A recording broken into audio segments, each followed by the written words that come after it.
I now recognize Mr. Meuser from the great state of Pennsylvania for 5 minutes. Thank you, Chairman. Thank you to our witnesses very much. Dr. Ganuski, nice to see you.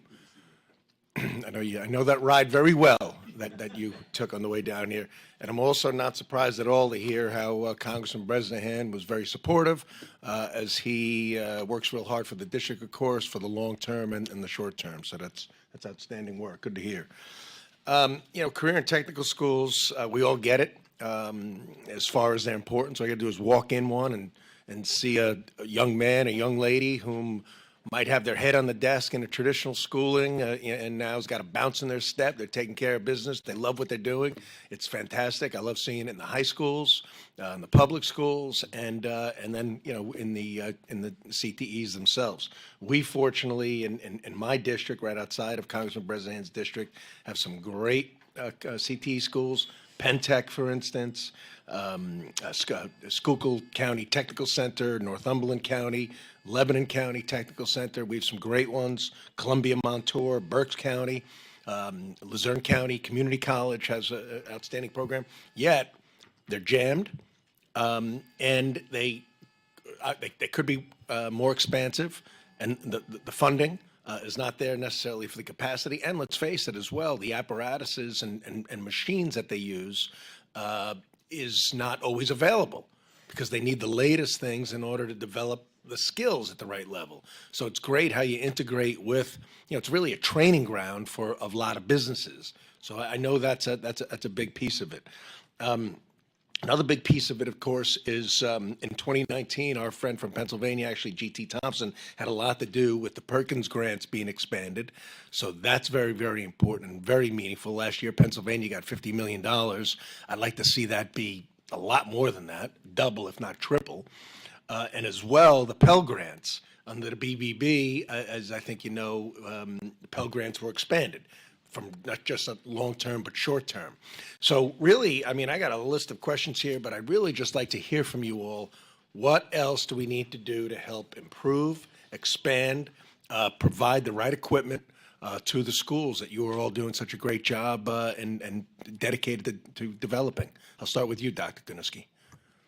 Yeah, I would just say, I think a targeted infrastructure funding model of some kind where when you look around the country and you assess the CTCs that are successful that have 600 kids on a waiting list, which, as I mentioned in my opening at Monroe County, is sad. That is something that certainly needs to be addressed. So I think a targeted funding structure would be great.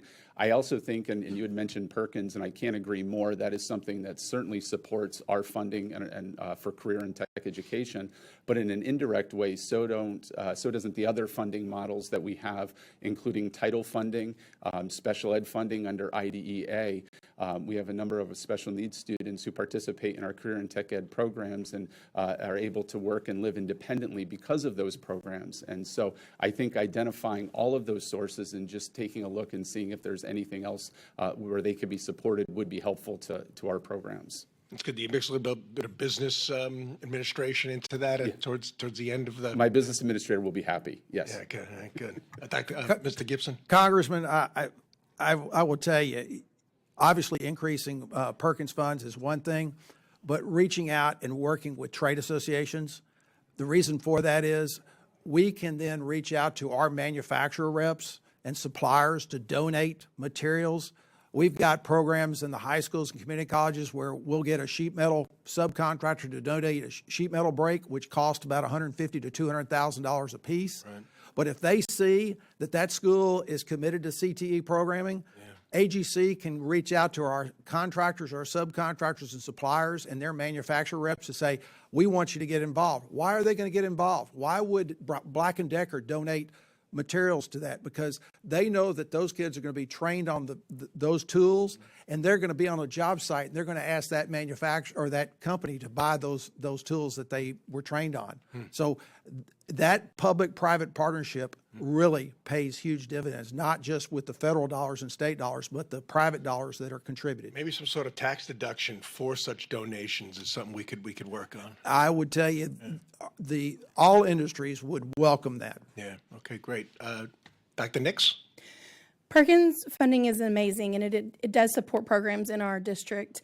And when you hear the dollar value at the national level, it sounds really big. But when you look at the dollar value at a local level, our Perkins allocation was just around $20,000. We have Thank you. I'm out of time. I'm very glad you folks are in the positions you're in. Thanks for the great work you do. I yield back, Mr. Chairman.